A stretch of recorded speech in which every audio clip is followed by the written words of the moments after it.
South Korea has once again called on Japan to retract its export restrictions on the country, as Tokyo's move will not only weaken global economy, but also erode international trust in Japan itself. Our Kim Da-mi starts us off. South Korea has once again called on Japan to retract its latest export restrictions and urged Tokyo to engage in a dialogue over the issue. During an economic meeting on Wednesday morning, South Korea's Finance Minister Hong Nam-gi said Tokyo's export curbs could undermine the foundation of the two sides' economic cooperation. We are concerned that the Japanese move could further weaken a global value chain beyond the two countries, which in turn could damage global economic growth.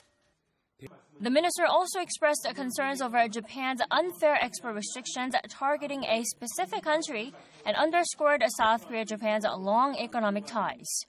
Hong then said Japan's latest move could hurt its level of trust in the eyes of the international community.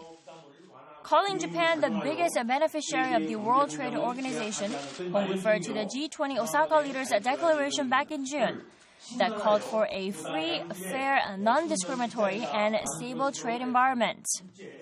Seoul's Trade Minister Sung Yun-mo urged his Japanese counterpart Hiroshige Seko to maintain and promote free and fair trade.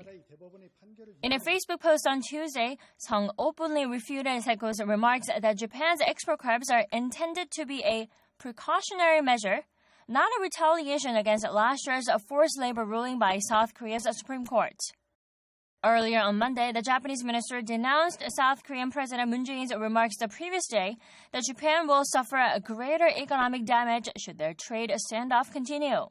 While criticizing Japan for its lack of clear grounds regarding its export curbs, the South Korean minister commented that he is ready to hold talks with his Japanese counterpart at any time.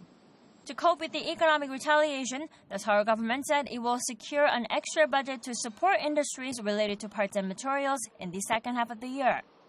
Seoul is also expected to announce its plans to boost industrial competitiveness and reduce its heavy reliance on Japan in the coming weeks.